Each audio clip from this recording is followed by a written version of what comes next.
Bismillahirrahmanirrahim.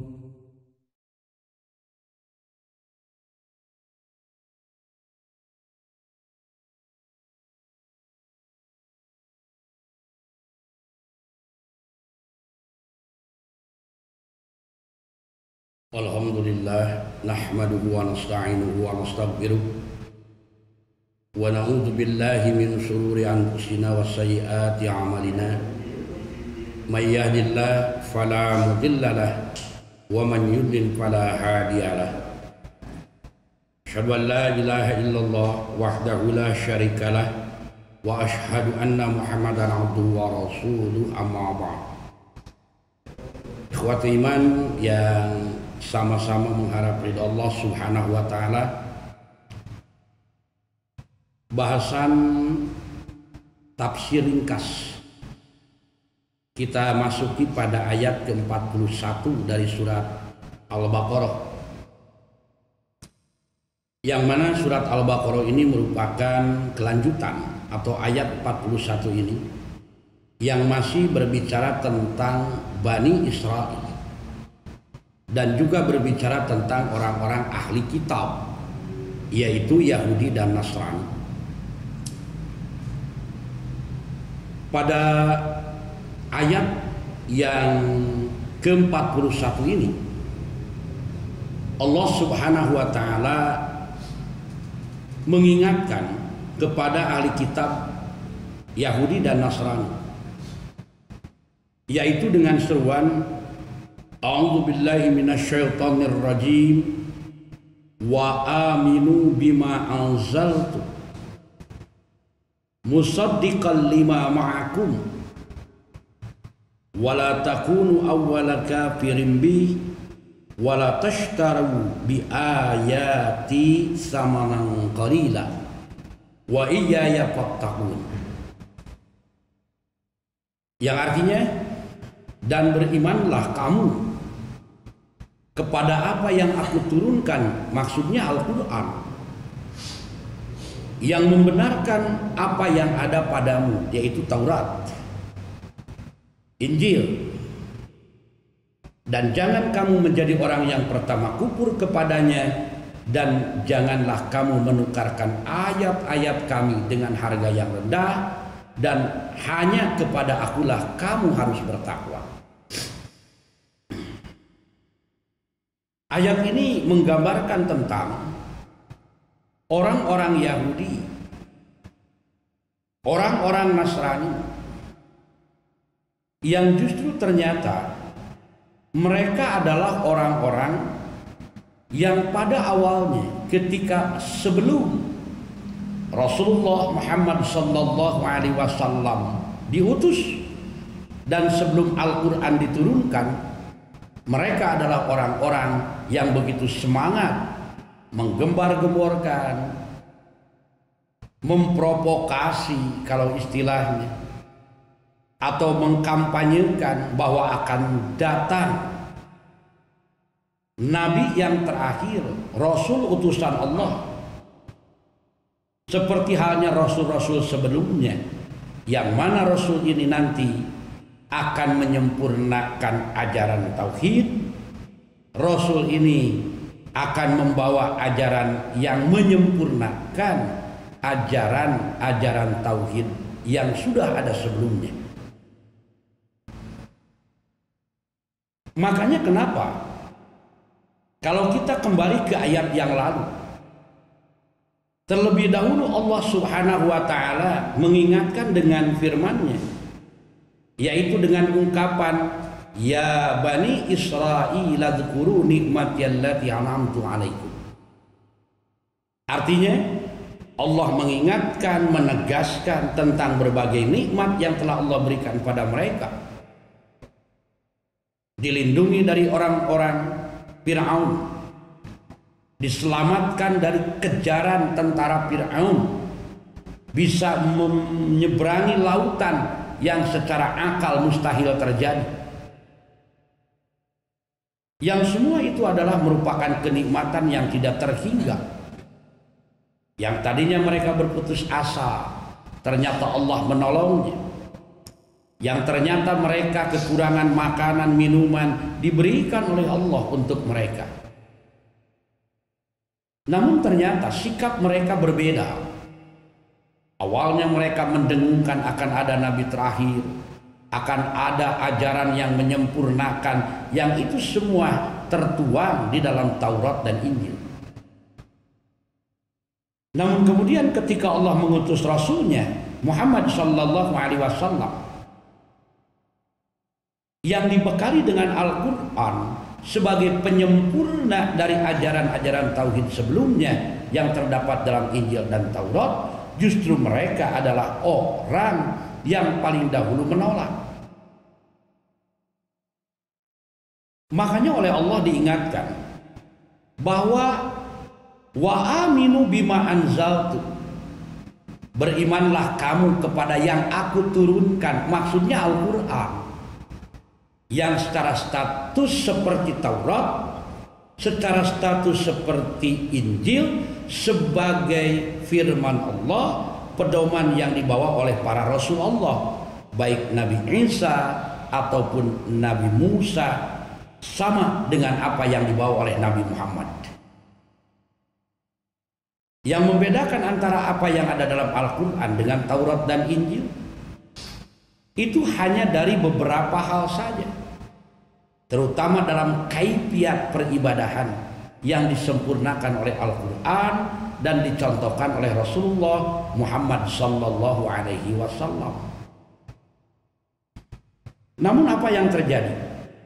Mereka menolak, tidak mau menerima.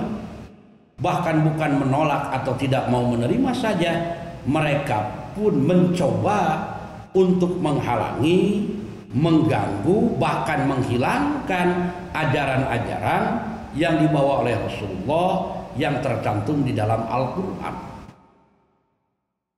Makanya oleh Allah diingatkan, wa aminu bima anzaltu, berimanlah kamu kepada apa yang aku turunkan, yaitu Al-Quran yang dibawa oleh Muhammad sallallahu alaihi wasallam, yang status Al-Quran itu sendiri isinya tidak berbeda dengan apa yang ada dalam Taurat, dengan apa yang ada dalam Injil.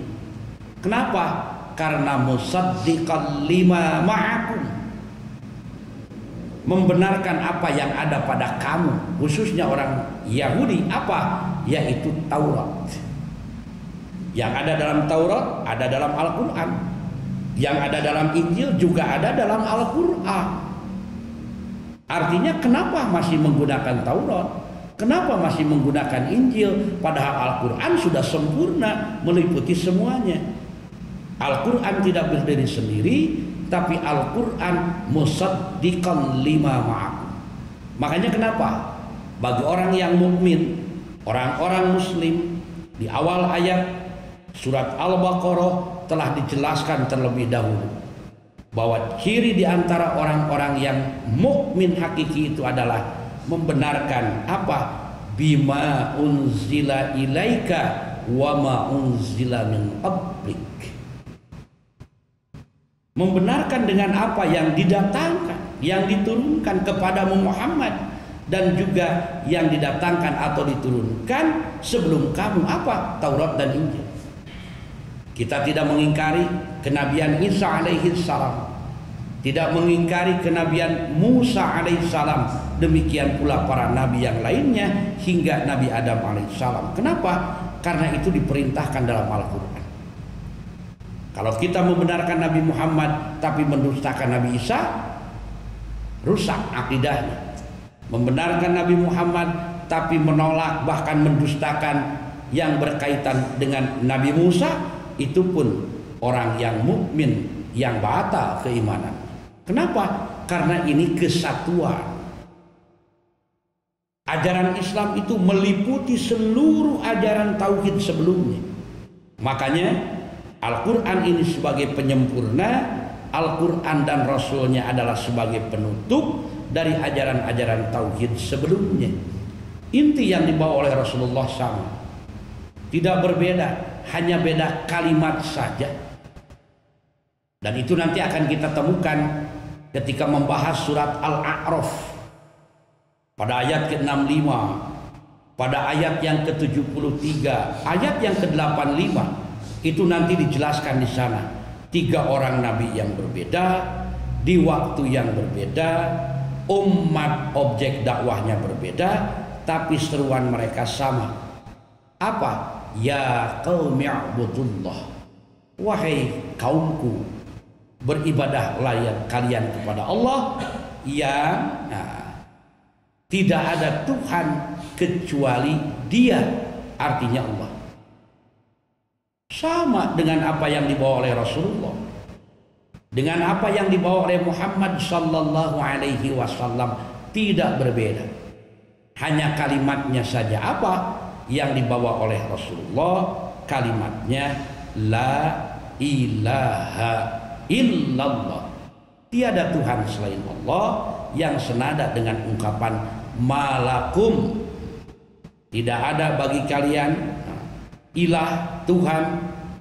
Ya qaumi ibudullah, wahai kaumku, beribadahlah kalian kepada Allah. Malakum ilahun ghair, tidak ada ilah, tiada Tuhan kecuali Dia. Siapa? Yaitu Allah. Makanya wajar kalau kemudian Allah memerintahkan orang-orang Yahudi khususnya, juga orang-orang ahli kitab dan orang-orang yang lainnya yang sudah menyimpang akidahnya, mereka menjadi penyembah berhala, mereka sudah menjadi penyembah patung, mereka bahkan menjadikan dan menuhankan Isa alaihi salam, yang itu semua bukan ajaran tauhid. Makanya oleh Allah, wa aminu, dan berimanlah kalian bima anzaltu, dengan apa yang aku turunkan, yaitu Al-Quran, yang Al-Quran itu musaddiqan lima ma'akum. Nah, ikhwatu iman yang dimuliakan oleh Allah subhanahu wa ta'ala, makanya nanti kenapa Allah menyatakan wala takunu awwalal kafirin bih, dan janganlah kalian menjadi orang yang pertama kufur kepadanya. Artinya ungkapan orang yang kufur, orang pertama kufur di sini ditujukan pada orang Yahudi. Karena ada orang-orang yang juga menolak selain orang-orang Yahudi. Siapa? Orang-orang Arab Quraisy. Mereka itu lebih dikenal dengan sebutan orang-orang musyrik. Makanya nanti di dalam Al-Quran itu ada orang yang kafir itu kafir musyrik, ada yang kafir kitabi. Apa bedanya? Bedanya, kalau kafir kitabi, mereka menolak Al-Quran, namun mereka menerima satu di antara kitab samawi selain Al-Quran yang Allah turunkan. Apa? Taurat, kemudian Injil. Nah, ini kemudian dikenal dengan sebutan ahli kitab. Makanya disebut kufur atau kafir kitabi.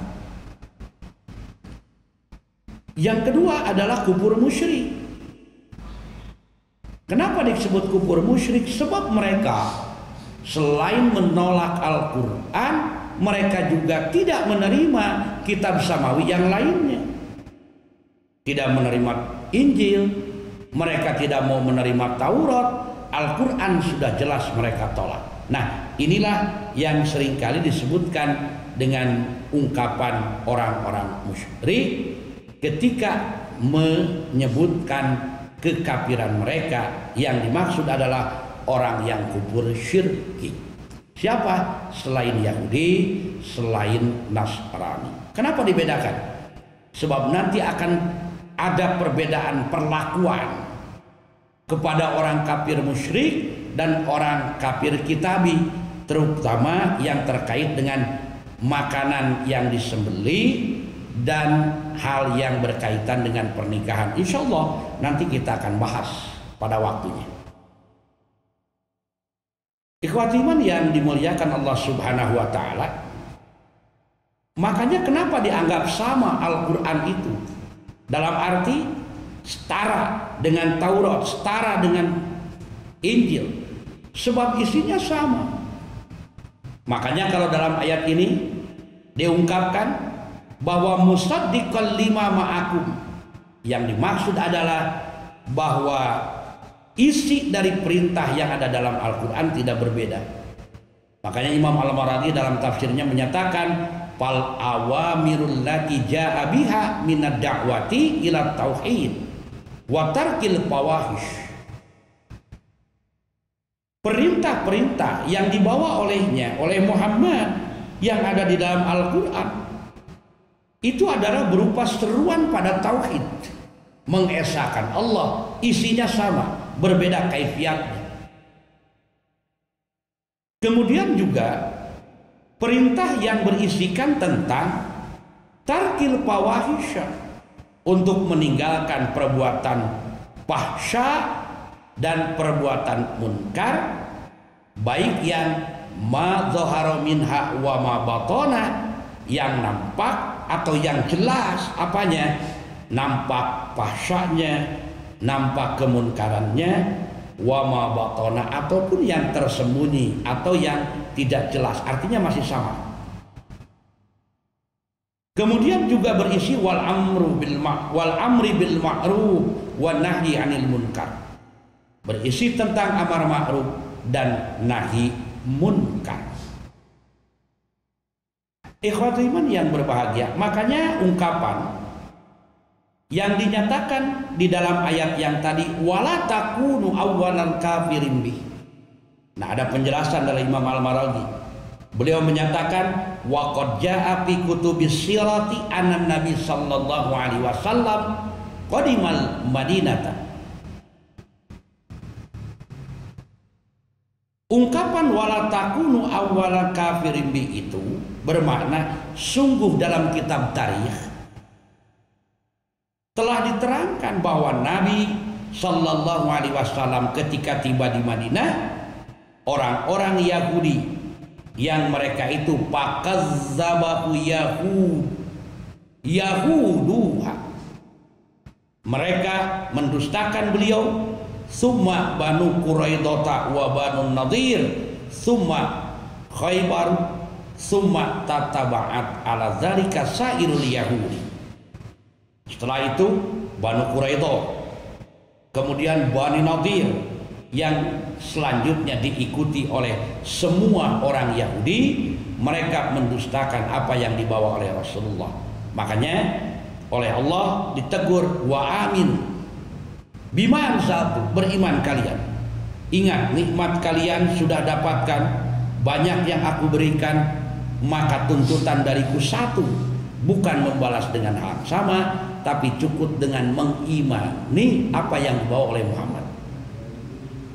Bukan berarti Allah memerintah ini takut tidak dipercaya, bukan, tapi mengingatkan karena dengan sebab mereka mengingkari ajaran Rasulullah, ajaran Al-Quran, itu akan berakibat kepada mereka apa? Mendapat siksa. Dan ini oleh Allah diingatkan, jangan sampai terjadi.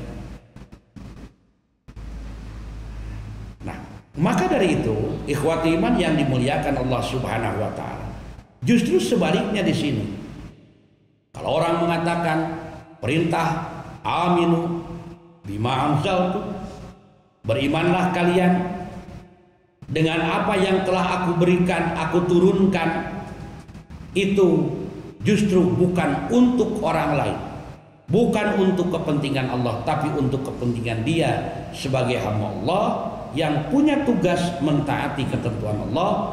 Tapi ternyata mereka setelah paham, setelah mengerti bahwa ini yang mereka tunggu, mereka mendustakannya, maka akan ada akibatnya. Namun demikianlah karakter Yahudi yang sudah disebutkan, bahwa mereka itu adalah orang-orang yang disebut kaumun buhtun. Artinya adalah kaum pendusta, bukan perorangan, tapi sudah menjadi sifat kaumnya, yaitu mereka yang mempunyai sifat dan kebiasaan berdusta di kalangan mereka. Kejujuran sudah hilang, sekalipun terang benderang apa yang dibawa oleh Rasul, Al-Quran yang dibawa oleh Rasul dari Allah sudah disebutkan dalam Taurat dan Injil, ternyata mereka orang Yahudi tetap mendustakannya dan mencari cara bagaimana agar dusta mereka, pengingkaran mereka dianggap bukan sebagai pengingkaran. Dicari berbagai cara dan metodenya. Dan itu akan berlaku hingga kapan? Hingga akhir zaman.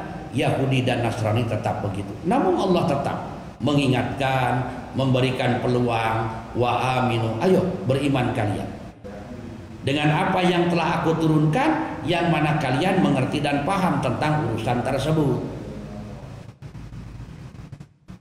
Justru orang-orang Yahudi setelah diingatkan, bukan mereka kemudian berpikir, tapi justru mereka melakukan hal yang berlebihan, melewati batas, sehingga Allah Subhanahu wa Ta'ala menggambarkan orang-orang yang seperti ini adalah orang-orang yang kemudian dilarang pekerjaannya. Apa? Wala tashtaru bi ayati samanan qalila wa iyaya fattaqun. Janganlah kamu menukarkan ayat-ayat kami, artinya mendustakan. Yang disampaikan Muhammad sudah disampaikan dalam Taurat, dalam Injil, tapi kalian tetap mendustakannya, tidak mau menerimanya, apalagi mengimaninya, membenarkan dengan hati, dengan lisan, dan mengamalkan dengan anggota badan. Maka hal ini dianggap oleh Allah sebagai hal seperti menjual ayat. Artinya mereka menukar sesuatu yang sudah jelas, disamarkan untuk menghindar dari tuduhan orang kalau dia menyimpang. Maka orang yang seperti inilah yang oleh Allah tadi dinyatakan wala tashtaru bi ayati samanan qalila. Maksudnya, menurut Imam Al-Maraghi, ungkapan wala tashtaru bi ayati samanan qalila ini sumia hadzal badal qalilan. Kenapa dinamakan demikian? Pertukaran ini disebut dengan ungkapan samanan qalilan, dengan harga yang sedikit. Sekalipun kalau kita melihat dari sisi yang berkaitan dengan apa yang mereka terima dengan sebab ini banyak. Orang menyembunyikan Al-Quran atau orang menyimpangkan maksud Al-Quran, ini adalah ungkapan wala tashtaru bi ayati samanan qalila, termasuk itu. Mereka orang yang mengerti agama, paham tentang agama, tapi agama bukan disampaikan dan diajarkan sebagaimana mestinya, tapi justru disimpangkan, digunakan untuk kepentingan, mendapatkan keuntungan. Dan itu banyak. Ada orang yang seharusnya menjaga kemurnian agama, tapi dia menjadi orang yang justru merusak agama. Orang yang diberikan kewenangan untuk membereskan tentang ajaran agama, justru dia yang merusak. Bahkan apa yang dia yakini, dia kemudian merusaknya. Betul, secara ungkapan, secara dohiriyah yang terlihat mereka mendapat jabatan, mereka mendapatkan sejumlah uang. Secara materi mereka memang mendapat keuntungan yang banyak. Tapi yang dimaksud oleh Allah samanan qalila di sini, kenapa? Li anna sahibahu yakhsiru ridwanullah. Mereka tidak mendapatkan ridha Allah dengan sebab itu.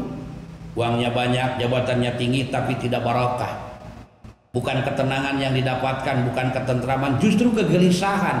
Kenapa? Karena dia harus memutarbalikkan Al-Quran, memutarbalikkan ajaran Islam di hadapan orang demi mempertahankan untuk tetap mendapatkan imbalan jabatan, imbalan uang. Mereka lakukan dengan berbagai cara. Itu orang yang rugi. Rugi dari apa? Rugi tidak mendapat ridho Allah, bahkan wa tahillu bihi uqubatuhu fid dunya wal akhirah.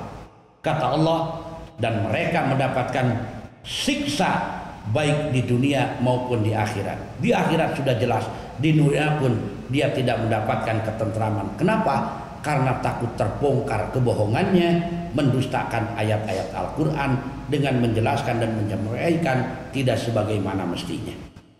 Kemudian juga dinyatakan wa yakhsiru izzul haqqi wa yakhsiru aqluhu li'iradihi an wadihil barahini wa bayyinil ayati.